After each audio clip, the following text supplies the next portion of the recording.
마태복음 130번째 시간입니다. 제목은 죽음과 부활의 목격자들입니다. 2018년 6월 24일 사우디에서 드디어 여성들이 운전을 할 수 있는 법이 통과가 되었어요. 사우디는 다 알고 계시다시피 아주 보수적인 이슬람 국가입니다. 이슬람 교리와 중동의 문화를 따라서 사우디에서 여성의 지위는 굉장히 낮아요. 그런데 사실 이것은 중동만의 문제는 아닙니다. 미국 같은 경우도 여성들이 참정권을 얻은 지가 얼마 되지 않습니다. 백인 여성들은 1920년대가 되어서야 참정권을 얻었고 흑인 여성들은 1960년이 되어서야 참정권을 얻었다고 해요. 미국처럼 자유로운 나라에서도 여성들의 지위가 상당히 오랫동안 아주 낮았다는 것이죠. 실제로 역사를 보면 모든 나라에서 여성들의 지위가 높았던 적이 거의 없죠. 여성들은 항상 주변 인물이에요. 심지어 성경 속에서도 우리는 그런 것을 읽을 수가 있는데요. 사람들의 숫자를 셈할 때 아이와 여자들은 빼놓고 셈을 하죠.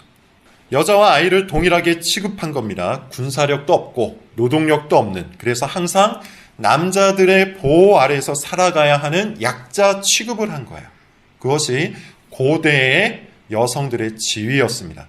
오해하지 마십시오. 제 견해가 아니라 당시 문화 속에서 기록된 성경이 그렇게 이야기를 한다는 겁니다. 예수님 당시도 같았습니다. 예수님 당시에도 여성들은 역사와 사회와 문화의 주변 인물이었어요. 약자 취급을 받았고요. 항상 중심에서 밀려나 있었습니다. 지금도 중동에서는 여성들의 지위가 그토록 낮은데 2000년 전이니 어떻겠습니까? 우리가 생각하는 것보다 훨씬 더 낮은 지위였어요. 그런데 오늘 본문에는 아주 재밌는 장면들이 나와요. 마태는 예수님의 죽음과 부활의 그 현장 속에 여성들이 많았다는 것을 반복해서 기록하고 있습니다. 이것은 아주 의도적인 것이겠죠. 55절, 56절을 보세요. 많은 여자가 있었다고 하죠. 56절은 구체적인 이름까지 말합니다. 61절도 눈으로 한번 보세요. 마찬가지로 그 현장에도 여성들이 있어요. 28장 1절을 보면 또한 여성들이 나오죠. 지금까지 이렇게 여성들을 중심에 놓고 기록된 본문이 한 번도 없었는데 마태는 굳이 지금 여기에서, 즉 예수님께서 죽으시고 부활하시는 그 십자가 현장에서 여성들을 중심적인 인물로 기록하고 있는 겁니다. 의도가 있다는 것이죠. 자, 55절, 56절을 읽고 이야기를 이어가 보도록 하죠. 55절, 56절을 다 같이 읽어보겠습니다. 시작. 예수를 섬기며 갈릴리에서부터 따라온 많은 여자가 거기 있어 멀리서 바라보고 있으니 그 중에는 막달라 마리아와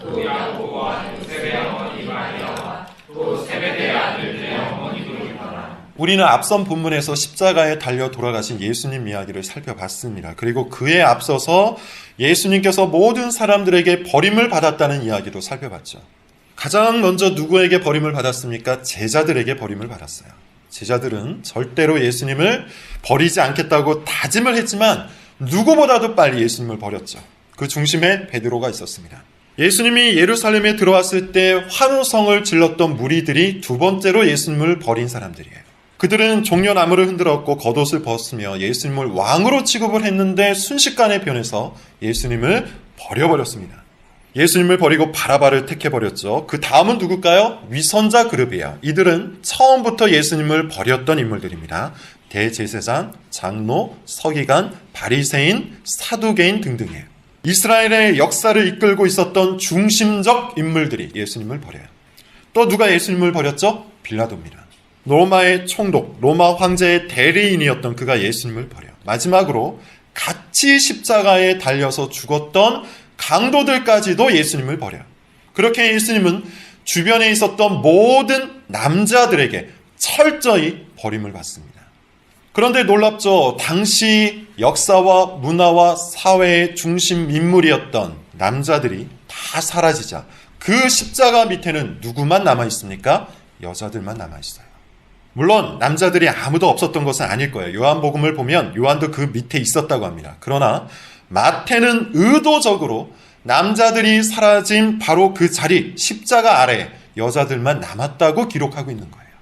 여기에는 의도가 있어요. 어떤 의도일까요? 자, 고린도전서를 한번 찾아봅시다.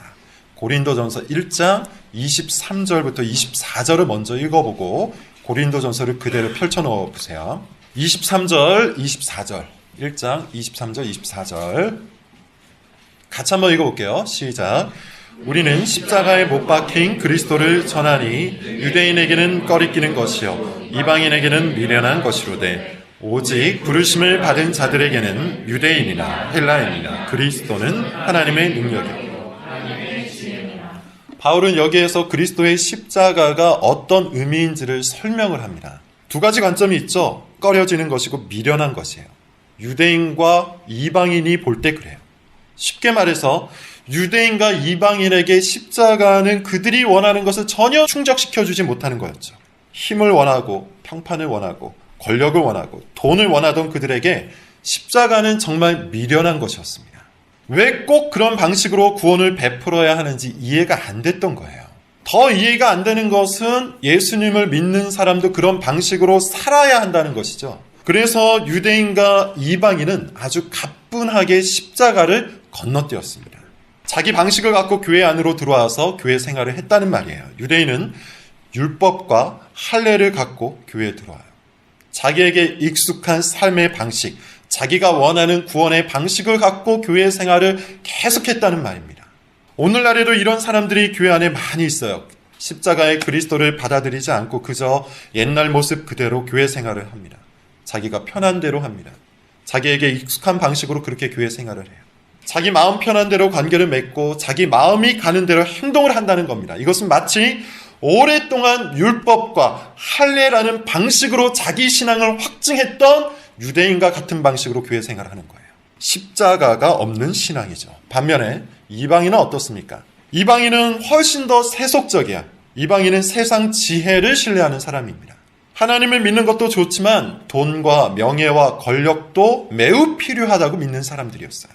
그런 현실적인 힘을 갖고 교회 생활을 했습니다. 사실상 하나님과 세상 지혜를 견주었고 자기를 이롭게 하는 것을 따르겠다는 것이죠. 실질적으로 돈과 권력과 명예를 하나님보다 더 높게 여기는 사람들이었어요. 이방인은 십자가의 그리스도에 대해서 신경도 쓰지 않았습니다. 그것과 상관없이 얼마든지 교회를 다닐 수 있다고 믿었어요. 그런데 부르심을 받은 자들은 어떠하다고 합니까? 십자가의 그리스도를 어떻게 생각한다고 합니까? 하나님의 지혜요, 하나님의 능력으로 봤죠. 십자가를 아주 깊이 묵상합니다. 왜 이런 방식으로 하나님께서 우리를 구원하실 수밖에 없는지를 생각해요. 그리고는 점점 더 선명하게 십자가의 의미를 깨달아가겠죠. 내 죄의 깊이를 깨닫습니다. 천지의 왕이신 하나님을 적대한 반역자가 바로 나라는 사실을 인지하기 시작합니다. 그래서 나는 십자가 형벌이 어울린다는 사실을 진심으로 받아들입니다. 공의로우신 하나님 앞에서 나는 철저히 죄인일 수밖에 없다는 사실을 받기 시작한다는 것이죠. 동시에 무엇을 깨닫습니까? 하나님의 사랑도 깨달아요. 그 죄의 징계를 내가 아니라 자기 아들에게 행하신 하나님의 알 수 없는 사랑과 자비와 긍휼을 깨닫게 돼요. 그리고는 나를 죄인이 아니라 의인으로 취급하시는 하나님 아버지의 긍휼과 자비 앞에 엎드리게 되는 겁니다. 십자가는 그런 의미에서 죄를 의로 바꾸고 반역을 순종으로 바꾸고 비참을 행복으로 바꾸는 하나님의 지혜요 능력이에요. 그러므로 십자가를 깊이 묵상할수록 우리는 낮아지고 그리스도는 높아집니다. 그런 의미에서 십자가의 길을 걷는 그리스도인들은 십자가의 방식대로 살고자 몸부림을 칠 수밖에 없는 거죠. 옛사람의 정욕을 십자가에 못 박고 십자가에서 만들어진 새 사람의 본성을 따라 살아갈 수밖에 없다는 거예요.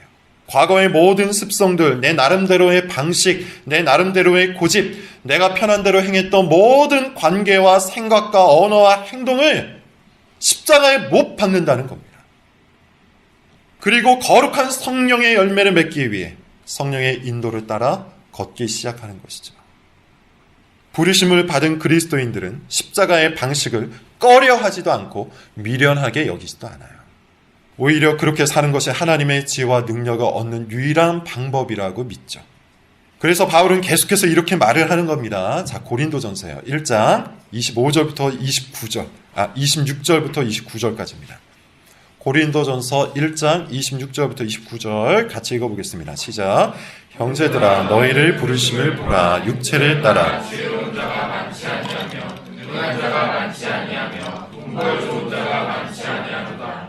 그러나 하나님께서 세상의 미련한 것들을 택하사 지혜 있는 자들을 부끄럽게 하려 하시고 세상의 약한 자들을 택하사 강한 것들을 부끄럽게 하려 하시며 하나님께서 세상의 천한 것들과 멸시받는 것들과 없는 것들을 택하사 있는 것들을 폐하려 하시나니 이는 아무 육체도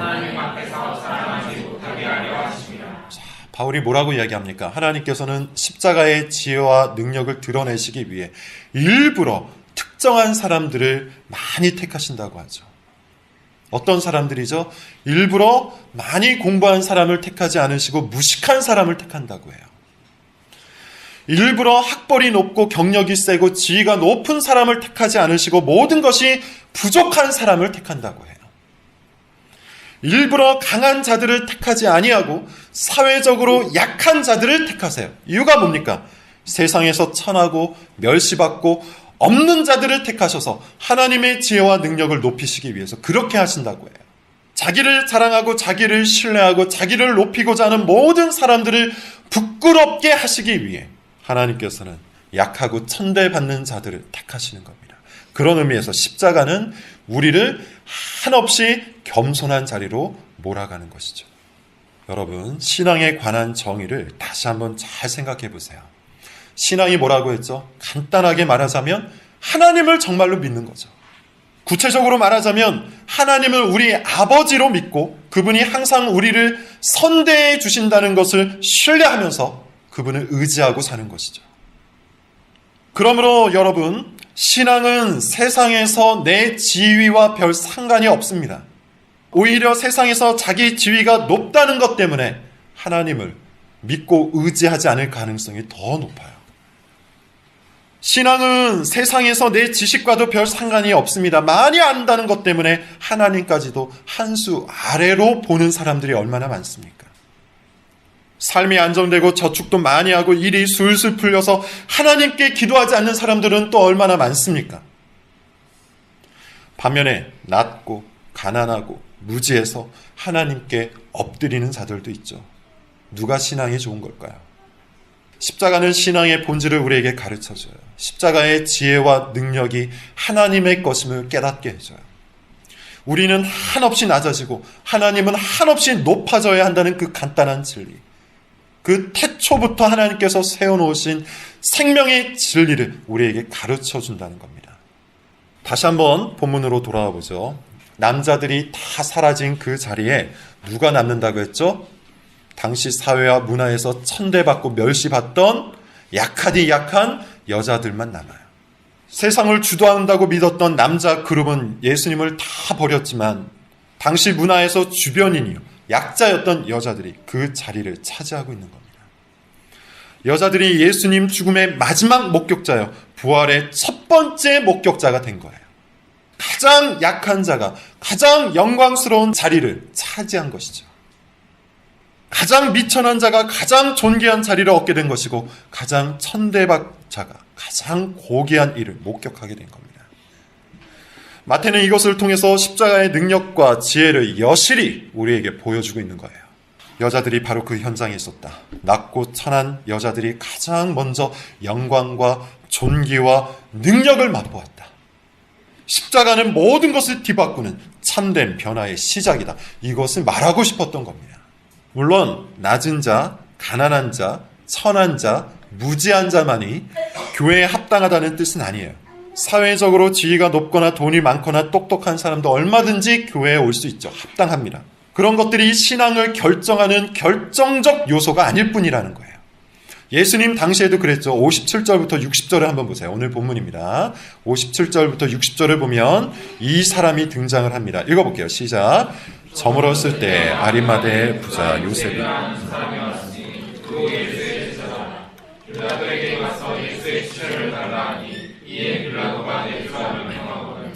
요셉이 시체를 가져다가 깨끗한 세마포로 싸서 바위 속에 판 자기 세무덤에 넣어두고 큰 돌을 굴려 아리마대 요셉이라는 사람이 나오죠. 아리마대는 고원, 고지라는 뜻인데 지역 이름입니다. 아리마대 사람 요셉은 예수님의 제자였어요. 흔히 말하는 12 제자가 아니라 예수님을 따라다녔던 그 수많은 제자 중에 한 사람이었습니다. 이 사람이 아주 담대하게 빌라도를 찾아가죠. 그리고 예수님의 시체를 달라고 요청을 해요. 마가복음 등을 보면 이 아리마대 요셉은 사내들인 의원이었고 부자였습니다. 그리고 바리새인이었어요. 이스라엘의 지도자였습니다. 당연히 돈도 많고 명예도 있고 권력도 있었겠죠. 그런데 그는 자신의 모든 것을 잃어버릴 수 있는 그 시도를 지금 하고 있는 거예요. 예수님의 시체를 달라는 말은 예수님과 자신이 특별한 관계라는 것을 드러내는 겁니다. 예수파를 색출해서 다 잡아넣고 싶었던 위선자 그룹에게는 아주 좋은 먹잇감이 되는 거죠. 그럼에도 불구하고 아리마대 요셉은 담대하게 예수님의 시체를 요청해요. 다행히 빌라도가 받아들였습니다. 요셉은 예수님의 시체를 잘 정돈해서 자기 자신을 위해서 준비해 놓았던 무덤에 예수님을 안장해요. 이처럼 교회 안에는 지위 고하를 막론하고 예수님을 진정으로 따르는 사람이라면 누구든지 있을 수 있어요. 부자든 박사든 지위가 높은 사람이든 상관없이 누구든지 교회 안에 있을 수 있습니다. 다만 마태는 복음을 기록하면서 복음서를 기록하면서 그 복음의 절정, 십자가가 어떤 의미인지를 보여주고 싶었던 겁니다. 즉 우리는 여인들이 가득한 이 죽음과 부활의 현장에서 낮은 자를 높게 하시고 가난한 자를 부욕해 하시며 천한 자를 존귀케 하시는 하나님의 역사를 선명하게 볼 수 있다는 거예요. 그래서 마태는 곧장 다음과 같이 말하죠. 61절 말씀입니다. 자, 읽어볼게요. 시작. 거기 막달라 마리아와 다른 마리아가 무덤을 향하여 특히 막달라 마리아가 계속해서 등장하고 있죠. 여러 해석이 있습니다만 가장 확실한 것은 누가복음 8장 2절에 나오는 거예요. 7 귀신이 나간 자 막달라인이라 하는 마리아. 아마 귀신이 들렸던 것 같죠? 여성으로서 귀신이 들렸다는 말은 어떤 의미일까요? 원래도 낮은 지위인데 가장 멸시를 받고 가장 천대를 받는 자리까지 밀려났다는 뜻이에요. 밑바닥 인생으로 평생을 살았을 겁니다. 그러다가 누구를 만납니까? 예수님을 만나죠. 예수님을 만난 뒤에 그녀의 인생은 달라집니다. 인생을 다시 찾습니다. 귀신이 쫓겨나고 사람다운 대접을 받기 시작해요. 막달라 마리아에게 예수님은 그야말로 인생의 소망이요, 출발점이요, 구원이요, 생명이요, 마지막이었던 거예요. 그 후 마리아는 예수님이 어디를 가든지 항상 따라다녔겠죠. 모든 남자들이 예수님을 버려도 이 막달라 마리아는 버릴 수가 없었던 거예요. 이 여인의 심령에 예수 그리스도의 생명과 진리가 충만했기 때문이에요. 그리고는 결국 가장 낮고 가장 천한 자리에 있었던 그녀가, 모든 사람들에게 손가락질을 받던 그녀가, 그의 인생이 실패했다고 모든 사람들에게 평가를 받던 이 막달라 마리아가 가장 높고 가장 영광스러운 자리에 초대를 받은 겁니다. 십자가의 죽음과 부활의 무덤 앞에 서게 된 것이죠. 말 그대로 그녀에게 예수님은 복음, 기쁜 소식이었습니다. 자, 그 와중에 스스로 높고 귀한 자리에 있다고 믿던 남자들이 무슨 짓을 하고 있는지 한번 보세요. 여전히 자기를 사랑하고 여전히 높은 곳에 마음을 두고 살았던 이 남자들이 어떤 모습인지를 한번 보자는 것이죠. 작당 모의 중이었습니다. 62절부터 64절입니다. 한번 읽어볼게요. 자, 시작. 그 이튿날은 준비일 다음 날이라 대제사장들과 바리새인들이 함께 빌라도에게 모여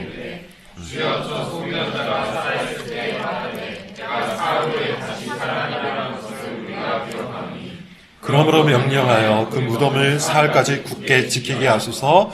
그의 제자들이 와서 시체를 도둑질하여 가고 백성에게 말하되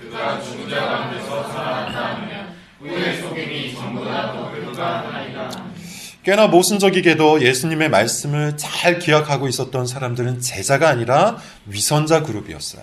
이 위선자 그룹은 뭘 기억하고 있었습니까? 예수님께서 죽은 후에 사흘 만에 다시 살아나신다 말씀하신 것을 기억하고 있었어요. 그래서 혹시나 했던 겁니다. 제자들이 와서 시체를 빼가고 그 말씀이 실현되었다 말할까 봐 두려웠던 것이죠. 미리 단속을 합니다. 빌라도에게 가서 요청을 해요. 빌라도가 응답을 하죠. 65절, 66절입니다. 읽어볼게요. 시작. 빌라도가 이르되 너에게 경비병이 있으니 가서 힘대로 굳게 지키라 하거늘 그들이 경비병과 함께 가서 병사를 데리고 가서 지키라 이렇게 말씀합니다. 이렇게 이야기합니다. 그것만큼 확실한 게 없겠죠. 의심하고 있는 사람이 그 현장을 지키는 것만큼 가장 확실한 해답이 없어요. 위선자 그룹은 경비병을 동원해서 돌을 임봉하고 무덤을 확실하게 지킵니다. 위선자 그룹은 평상시처럼 예수님의 말씀을 의심하고 적대하고 반박하고 있었던 거예요. 이때 제자들은 뭘 하고 있었을까요? 모순적이게도 예수님의 말씀을 전혀 기억하고 있지 못해요. 죽으시고 3일 만에 살아날 것이라는 말씀이 마태복음에만 3번 등장하는데 그들은 답답하리만치 기억을 못합니다. 모르긴 몰라도 3번 이상 말씀을 하셨을 거예요. 이 역시도 평상시와 크게 다를 바가 없는 것 같아요. 예수님이 살아계실 때에도 제자들은 예수님의 말씀에 전혀 집중하지 못했기 때문이죠. 여전히 당시 사회에서 중심 계층이었던 이 남자들은 전혀 중심 인물이 되지 못하고 있는 겁니다. 그런데 28장 1절을 보시죠. 마태는 그 이야기 후에 의도적으로 이와 같은 대조를 사용합니다. 28장 1절입니다. 자, 시작. 안식일이 다 지나고 안식 후 첫날이 되려는 새벽, 막달라 마리아와 다른 마리아가 무덤을 보려. 과장된 해석을 할 필요는 없습니다. 어떤 사람은 여성들이 예수님의 말씀을 기억하고 부활의 현장을 목격하려고 찾아갔다, 이렇게 해석하기도 하는데, 성경을 고스란히 따르자면 그저 시체에 기름을 바르기 위해서 간 거예요. 중요한 것은 이 여성들이 어떠한 의도로 찾아갔는지, 그게 중요한 것이 아니고 하나님의 의도입니다. 하나님은 여성들을 부활의 첫 번째 목격자로 택하셨어요. 그리고 그녀들은 예수님의 무덤으로 인도함을 받습니다. 여러분, 부활이 어떠한 의미가 있는 겁니까? 교회를 오래 다닌 사람들은 부활이라는 말 자체에 아무런 감격이 없을 거예요. 단어에 무감각해져 버렸다는 겁니다. 그냥 부활절에 계란을 먹고 부활절 찬양 부르고 나도 언젠간 다시 살아나겠지 라고 힘 빠진 생각을 할 뿐이에요. 그러나 첫 번째 부활을 경험한 사람들에게 그것은 어떤 의미가 되었을까요? 충격적이었겠죠. 눈앞에서 못에 찔리고 창에 찔린 사람이 그 모습 그대로 살아나다니, 어쩌면 공포스러웠을지도 몰라요. 그러나 곧 이 부활이 나의 부활이 된다는 사실에 더 커다란 충격을 받았어요. 이번 충격은 감격스러운 충격입니다. 나도 예수님처럼 부활할 수 있다. 나도 예수님 안에서 죽음을 이길 수 있다. 나도 예수님이 얻으신 그 영원한 생명을 얻을 수 있다. 이 메시지야말로 초대교회를 일으킨 원동력이었습니다. 실제로 부활하신 예수님은 온 세상 가운데 이 부활의 복음을 전하라고 명령하세요. 사도행전 1장 8절 이렇게 이야기하고 있죠. 오직 성령이 너희에게 임하시면 너희가 권능을 받고 예루살렘과 온 유대와 사마리아와 땅끝까지 이르러 내 증인이 되리라. 증인이 되라고 하세요. 목격자가 되어서 무엇을 전달하라고 하는 겁니까? 예수님의 죽음과 부활을 전달하라고 말하는 겁니다. 실제로 사도행전에서 복음을 전파하는 사람들의 말을 자세히 뜯어보면 그들은 항상 그리스도의 죽으심과 부활하심을 전파했어요. 이것이 듣는 자들에게 소망을 불러일으켰습니다. 부활의 복음은 초대교회를 일으킨 원동력이에요. 생명력이에요. 예수님의 부활은 사람들에게 생명에 대한 소망과 열정을 불러일으켰다는 거예요. 그런데 그 첫 번째 증인, 첫 번째 목격자로 하나님이 누구를 택하셨습니까? 제자도 아니고 바리새인도 아니고 유력한 사람도 아니에요. 고작해야 7 귀신 들렸던 여자였어요. 고작해야 사회적인 지위가 아주 낮았던, 멸시받고 천대받았던 여자들이었어요. 세상의 역사를 뒤집고 교회를 탄생시키고 인류를 구원한 그 영광스러운 부활의 첫 목격자로 작고 하찮고 미미하고 천대받았던 당시의 여자들이 택함을 받은 겁니다. 바로 여기에 하나님의 지혜와 능력이 있고 바로 여기에 복음의 역설이 있는 거예요. 여러분, 우리는 우리가 잘나서 이 자리에 있는 것이 아니죠. 우리가 가지고 있는 사회적인 지위 때문에 우리가 하나님께 인정을 받고 있는 게 아닙니다. 우리가 가지고 있는 경력과 실력 때문에 하나님께서 우리를 구원하시고 교회로 불러 모으신 것이 아니에요. 우리가 대단하고 탁월한 사람이기 때문에 하나님께서 우리를 목격자로 선택해 주신 것이 아니에요. 우리는 우리 자신에게 영광이 없고 존귀가 없고 능력이 없는 존재입니다. 그래서 하나님께서는 우리를 택하셔서 자신의 영광과 존귀와 능력의 목격자로 삼아주신 거예요. 이것을 깨닫는 것이 신앙입니다. 이것을 붙드는 것이 믿음이에요. 십자가는 우리를 높여주지 않습니다. 십자가는 우리로 하여금 영광을 목격하게 만들 뿐이에요. 십자가는 우리를 대단한 존재로 만들어주지도 않습니다. 십자가는 우리를 존귀와 능력의 증인으로 만들 뿐이에요. 그러므로 우리는 십자가를 이용하여 우리가 높아지려 해서는 안 돼요. 오히려 우리는 계속해서 낮아지고 그리스도는 계속해서 높아지도록 살아가야 하는 것이죠. 우리는 영광과 존귀와 능력의 목격자일 뿐입니다. 우리는 죽음과 부활의 현장에 서 있는 하나님께 택함을 받은 여전히 하찮고 미미한 존재일 뿐입니다. 그런 의미에서 우리는 우리를 전하거나 우리를 자랑할 수 없겠죠. 우리가 전하고 자랑할 것은 십자가의 그리스도밖에 없어요. 오늘 그 십자가의 그리스도가 여러분의 심령 가운데 찾아가서 여러분의 모든 것들을 변화시키고 뒤집어 놓는 성령의 역사로 바뀔 수 있기를 바랍니다. 기도하겠습니다.